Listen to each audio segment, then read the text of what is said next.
Okay అండి, okay. పాదయాత్ర వెంకటేశ్వర రెడ్డి గారు, good morning sir. Sir, ఇక్కడ ఈయన వేసినటువంటి కౌంటర్ అఫిడవిట్లో చాలా రకాలైనటువంటి అంశాలు ఉన్నాయి. ఒకటి వచ్చేసి తదుపరి విచారణకు అభ్యంతరం లేదు అని చెబుతూనే కొన్ని అంశాలు అని చెప్పాడు. ఏంటంటే సునీత రెడ్డి సిబిఐ పనిలో జోక్యం చేసుకోకూడదు, ఈ ఆదేశాల మేరకు దర్యాప్తు జరగకూడదు అనేటువంటి అంశాన్ని ఒకటి పెట్టారు. అలాగే కొన్ని ఆరోపణలు చేశారు. ఇందులో వ్యక్తిగత సంబంధాలు ఏమైనా ఉండొచ్చు, లవ్ జిహాదీ కోణంలో దీని మీద నిర్వహించాలి. అలాగే రాజకీయ కుట్ర ఉంది, 2019 ఎన్నికల్లో రాజకీయ సానుభూతి కోసం జరిగినటువంటి హత్యగా ఆయన కొన్ని అంశాలు చెప్పారు. అలాగే సాక్షులు చనిపోతున్నటువంటి అంశం, తర్వాత సిబిఐ అధికారి మీద కేసు పెట్టడం, సిబిఐ దర్యాప్తు అధికారి అయినటువంటి రామ్ సింగ్ మీద రాష్ట్ర ప్రభుత్వం కేసు నమోదు చేయడం అనేది దర్యాప్తు సంస్థను బెదిరించే ప్రయత్నం చేయడం అనేటటువంటి అంశాన్ని ఆయన ఇక్కడ ప్రముఖంగా పెడుతూ దీని మీద స్పెషల్ ఇన్వెస్టిగేషన్ టీమ్ తోటి అలాగే నేషనల్ ఇన్వెస్టిగేషన్ ఏజెన్సీ ఎన్ఐఏ తోటి విచారణ జరపాలని చెప్పేసి ఆయన కోరుతున్న పరిస్థితి. సో ఆయన కూడా మాట్లాడారు, సునీల్ యాదవ్ గారు కూడా ఇందాక మాట్లాడారు, మీరు విన్నారు. అసలు ఏంటి ఈ కేసుకు సంబంధించి ఏం చెప్తారు? ముందుగా ప్రైమ్ నైన్ వీక్షకులకి ప్యానెల్లో ఉన్న పెద్దలకి రాష్ట్ర ప్రజలకి మీకు శుభోదయం. మానవుడే మహనీయుడు, మనిషే దేవుడు, సత్యమేవ జయతే. పెద్దలందరూ మాట్లాడారు, రామ్మోహన్ రావు గారు కానీ సురేంద్ర నాయుడు గారు కానీ అందరూ మాట్లాడారు. అసలు ఈ కేసు 2019 ఫిబ్రవరిలో చంద్రబాబు నాయుడు గారు ముఖ్యమంత్రిగా ఉండగా, ఆదినారాయణ రెడ్డి గారు మంత్రిగా ఉండగా, ఆ ప్రభుత్వ హయాంలో ఎన్డీఏ కూటమి పరిపాలనలో ఉండగా జరిగిన హత్య. ఆ టైంలో జరిగిన హత్య సిబిఐ పరిధిలో ఉంది, సుప్రీంకోర్టు పరిధిలో ఉంది. పెద్దలు రామ్మోహన్ రావు గారు కానీ సురేంద్ర నాయుడు గారు కానీ మధ్యలో ప్రభుత్వం మారినారు. ప్రభుత్వం ఎక్కడా మారలేదండి. 14 నుంచి 19 ఇప్పటి వరకు కేంద్ర ప్రభుత్వం అధికారంలోనే ఉంది. ఇది సుప్రీంకోర్టు పరిధిలో, సిబిఐ పరిధిలో ఉన్న కేసు. ఇక్కడ నీరు గార్చింది ఎవరని చెప్పాలి? ఇక్కడ ఎన్డీఏ కూటమి నీరు గార్చినట్టు తేట తెల్లమవుతుందా? విచారణ జరపాల్సిన సంస్థలు ఎవరు? ఎన్డీఏ కూటమి. ఇప్పుడు వాళ్ళ హయాంలోనే హత్య జరిగి, వాళ్ళ హయాంలోనే విచారణ జరుగుతూ, వాళ్ళ హయాంలోనే ఉంటూ వాళ్ళు అడ్డుకున్నారు, వీళ్ళు అడ్డుకున్నారు అని చెప్పటం. ఇంకోటి, సురేంద్ర నాయుడు గారు ఒక మాట అన్నారు, అందరికీ తెలుసు ఎవరో హత్య చేసింది ఎవరో అందరికీ తెలుసు, అందరికీ రాష్ట్ర ప్రజలందరికీ తెలుసు, అందరికీ తెలిసిన వ్యక్తుల్ని కూడా కోర్టుకి అప్పజెప్పి నిరూపించలేని బలహీన స్థితిలో, వాళ్ళని అరెస్ట్ చేయలేని స్థితిలో ఈ కూటమి ప్రభుత్వం ఉందంటారా? అంటే అందరికీ తెలిసిన వ్యక్తుల్ని కూడా కోర్టుకి అప్పజెప్పలేని పరిస్థితిలో కూటమి ప్రభుత్వం ఉంది అంటే ఇందులో వాళ్ళ పాత్ర ఏమన్నా ఉందా? వాళ్ళ ఇన్వాల్వ్మెంట్ ఏమన్నా ఉందా? అసలు ఒక ఆల్రెడీ ఒక ముద్దాయి ఆయన ఇంకో పిటిషన్ వేశారు విచారణ కొనసాగించమని, విచారణ చేయమని.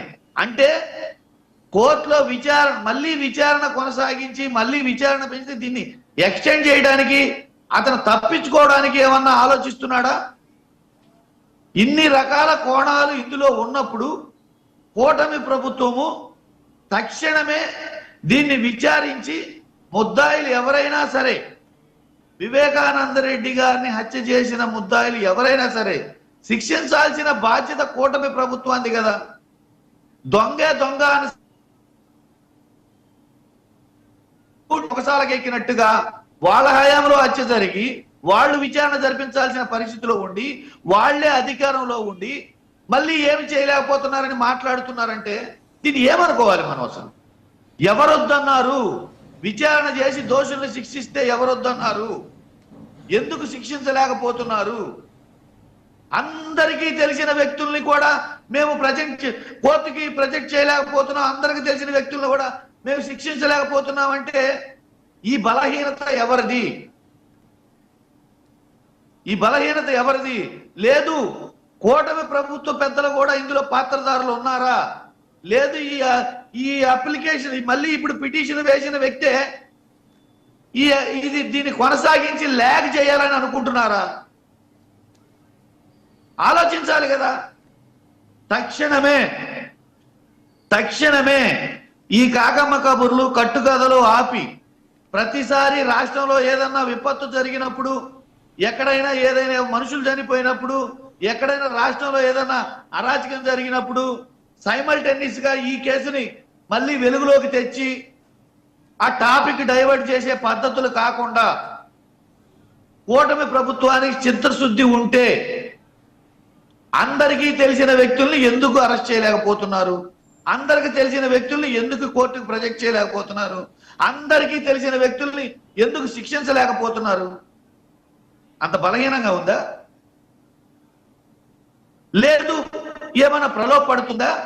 లేదు ఇందులో పాత్రదారులు వాళ్ళు ఎవరైనా ఉన్నారా? ఇన్ని రకాల అనుమానాలు వస్తాయి, ఇన్ని రకాల ప్రజలు ఈ విధంగా అనుమానించాల్సిన పరిస్థితి ఉంటుంది. కాబట్టి దీన్ని ల్యాగ్ చేయడము, టాపిక్లు పెట్టుకోవడము, వీటిని మళ్ళీ వేరే వాళ్ళ మీద రుద్దాలనే ప్రయత్నం చేయడము, ఇవన్నీ మానేసి ఖచ్చితంగా ప్రభుత్వం చేతిలో ఉంది. కేంద్ర రాష్ట్ర ప్రభుత్వాలు ఎన్డీఏ కూటమిలో ఉన్నాయి. సిబిఐ పరిధిలో ఉన్నది, ఇది సుప్రీంకోర్టు పరిధిలో ఉన్నది. కాబట్టి అన్ని రకాలుగా ఏ రకంగా చూసుకున్నా మీ అసమర్థతకి నిదర్శనంలా తేలుతుంది, మీ అసమర్థతకి నిదర్శనంలా తేలుతుంది. దీన్ని ఇంకా ఎన్నిసార్లు పొడిగిస్తే, ఎంత ల్యాగ్ చేస్తే అంత ఇది కూటమి ప్రభుత్వం మీదే ఈ నింద పడుతుంది తప్పితే ఇంకో రకంగా అవ్వదు. కాబట్టి దీన్ని త్వరితగతిన కేసుని ముగించి దోషులకు శిక్ష వేయాల్సిన బాధ్యత కూటమి వెంకటేశ్వర గారు. ఒక్కసారి సునీల్ యాదవ్ గారు, వెంకటేశ్వర రెడ్డి గారు ఒకటి వెంకటేశ్వర రెడ్డి గారు మీరు మాట్లాడుతున్నారు కదా, దీని మీద రియాక్ట్ అవుతారు. సునీల్ యాదవ్ గారు మళ్ళీ లైన్ లోకి వచ్చారు. ఒకసారి సునీల్ యాదవ్ గారితో మాట్లాడదాం. సునీల్ యాదవ్ గారు రియాక్ట్ అవ్వండి. సార్ వెంకటేశ్వర రెడ్డి గారు నమస్కారం సార్. హలో చెప్పండి సార్, చెప్పండి, వింటున్నారు సార్. ఇప్పుడు సార్ అంటున్నట్టు ఆయన పెద్దలు పూజల గురువు లాంటి వాళ్ళు ఆయన అంటున్నాడు కదా, ఎక్స్చేంజ్ చేయడానికి కోర్టులో పిటిషన్ వేసాడు, దీన్ని ఆయన ల్యాక్ చేసుకోవడానికి అని సార్ ఏదో గొప్ప గొప్ప పదాలతో వాడుతున్నాడు. కాబట్టి నేను ఒక సార్ చెప్పిన దానిలో నేను మళ్ళీ అయితే ఇప్పుడు కూటమి ప్రభుత్వంలో జరిగిందా, ఏ ప్రభుత్వంలో జరిగిందనే కాదు సార్, నాటక రంగం, చలనచిత్రం కూడా ఆడిచ్చింది కూడా వీళ్ళ ప్రభుత్వంలోనే సార్ జరిగింది కూడా. ఇప్పుడు కూడా వైఎస్ఆర్సీపీ ప్రభుత్వంలోనే అరెస్ట్ చేయడానికి పోతే నాటక రంగాన్ని సృష్టించింది వాళ్ళే, అన్ని సృష్టించింది వాళ్ళే. ఇప్పుడు వచ్చేసి మళ్ళీ చిలక పలుకులు పలుకుతున్నది కూడా వాళ్ళే సార్. మరి నేను తప్పు చేయలేదు కాబట్టి పలానా విషయాలలో ఎంక్వైరీ చేయమని చెప్పి నేను కోర్టును ఆశ్రయించాను. వాళ్ళు తప్పు చేశారా లేదనేది కాదు, ఎందుకు మరి హైట్ చేశారు సార్? వాళ్ళు హైట్ చేయడాన్ని ఏమంటారు మరి? ఇప్పుడున్న మిగతా నిందితులను వీళ్ళకి వెనకాల తొత్తుల్లాగుండే, ఇప్పుడు తొత్తుల్లాగుండే అప్పట్లో ఉన్న వాళ్ళు ఏదో మేలుబానం పొందడానికి ఇప్పుడు కూర్చొని చిలక పలుకుతున్నారు, ఆ పలుకుతున్నారని అంటున్నారు కదా సార్. మళ్ళీ కోర్టులో ఆశ్రయించమని ఎంక్వైరీ జరిపించమని చెప్పండి సార్. అందరూ సహకరిస్తే తొందరగా ఎంక్వైరీ అయిపోతుంది, ఎవరు దోషులు ఎవరు నిర్దోషులు అనేది బయటపడుతుంది కదా సార్. దాన్ని ఏమంటారు అడగండి సార్. ఆయన ఏదో సార్ అంటుండే కదా చిలక పలుకులు, దీన్ని ఏదో ఎక్స్చేంజ్ చేయాలని ఎవరున్నారు సార్? మేము ఎలాంటి వైఎస్ఆర్సీపీ ప్రభుత్వంలో ఎలాంటి పని చేశామనేది మొత్తం మాకు 2 తెలుగు రాష్ట్రాలకు కూడా తెలిసారు, మా నాన్న ఎవరు మేమెవరు అనేది. కానీ ఆయన ఏదో సార్ ఏదో కూర్చొని చిలక పలుకు పలుకుతున్నాడు, ఎక్స్చేంజ్ చేయాలని ఎవరు కోరుకుంటారు సార్? ఏమన్నా మీరు డబ్బులు పెట్టి మాకేమన్నా లాయర్లను పెట్టి చేస్తున్నారా? అందరిలాగా మాకేమన్నా, నేను ఒంటరిగా పోరాటం చేస్తున్నా, మా అడ్వకేట్ నయన్ కుమార్ రెడ్డి గారు నాకు సహకారంతో నేను ముందుకు పోతున్నా. కోర్టు విషయాల్లో లోపల ఉన్నంత కాలం ఆడుకున్నారు సార్. ఇప్పుడు బయటకు వచ్చాం, కోర్టుకు తెలియాల్సిన విషయాలు కొన్ని కోర్టులు తెలిసేసుకుంటాయి సార్. నేను మొదట్లోనే చెప్పాను మీకు డిబేట్ లో ఏమని సార్, ఇది దీంతో పాటు వదలను, సందర్భాన్ని బట్టి కౌంటర్ రూపంలోనా లేదంటే కోర్టును ఆశ్రయించడం జరుగుతుంది పక్క. ఈ కేసులో త్వరగా జరిగితేనే న్యాయం పట్టే వాళ్ళలో మొదటి వ్యక్తి నేను ఉంటాను కాబట్టి దాన్ని చేయమని చెప్పి అడగడం జరిగింది సార్. ఒక్కసారి ఆయన సార్ గారిని ఒకసారి దృష్టిలో పెట్టుకోమని చెప్పండి సార్. ఓకే, విన్నారా వెంకటేశ్వర రెడ్డి గారు వాయిస్ విన్నారా సునీల్ యాదవ్ గారిది? ఇప్పుడు సునీల్ యాదవ్ గారు ఆయన ఒక ముద్దాయి, ఆయన అందులో ఒక ముద్దాయి. ఆయన తప్పించుకోవడానికి ఇలాంటి పిటిషన్లు వేసి ల్యాగ్ చేసి తప్పించుకోవడానికి ప్రయత్నం చేస్తున్నాడని ఎందుకు అనుకోకూడదు? ఆయన ఒక ముద్దాయి కదా ఇందులో.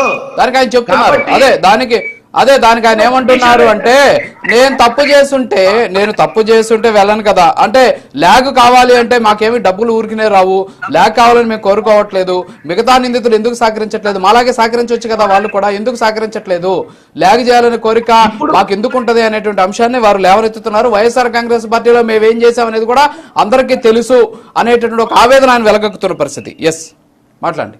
అంటే మేమేమంటామంటే ఆయన కూడా నేను పోయి నేనే చేశానని లొంగిపోలా. ఆయన కూడా పోలీసులు అరెస్ట్ చేసి తీసుకెళ్లారు. అరెస్ట్ చేసి తీసుకెళ్లి జైల్లో పెట్టిన తర్వాత ఆయన ఇప్పుడు మాట్లాడుతున్నాడు. దొరికిన తర్వాత మాట్లాడుతున్న విషయాలు ఇవి. మేము క్లియర్ గా ఏం చెప్తామంటే, నువ్వు దొరికావు, ఎవరో ఉన్నారని చెప్తున్నావు, ఆ ఉన్నోళ్ళని మేము ప్రభుత్వాన్ని ఎవరుంటే వాళ్ళని అరెస్ట్ చేయమని చెప్తున్నాం కదా. దానికి రాజకీయాలు ఎందుకు, పార్టీలు ఎందుకు, ఫలానా వ్యక్తులు, పెద్ద వ్యక్తులు, చిన్న వ్యక్తులు ఎందుకు? ఎవరైనా క్రిమినలే, ఏ పార్టీ వాడైనా క్రిమినలే. క్రిమినల్ లాలే చూడాలి. క్రిమినల్ హత్యానేరంలో పాత్రదారుడై ఉండి అతనేదో చెప్తే దైవవాక్కులాగా భావించాల్సిన అవసరం ఏం లేదు. అతని పిటిషన్లను కూడా అనుమానించాల్సిన అవసరం ఉంటది. ఒకవేళ నిజమనుకుంటే అరెస్ట్ చేయండి. ఇప్పుడు ప్రభుత్వం ఎవరి చేతిలో ఉంది? సిస్టమ్, జ్యుడిషియల్ సిస్టమ్ ఒక పద్ధతి ఉంది దానికి. వాటి పద్ధతి ప్రకారం మీరు అరెస్ట్ చేస్తే ఎవరైనా వద్దన్నారా? ఎవరైనా అడ్డుకున్నారా? ఇదేంటంటే ప్రాపగాండతోటి ల్యాగ్ చేసి, పిటిషన్లతోటి ల్యాగ్ చేసి దోషులు తప్పించుకోవాలని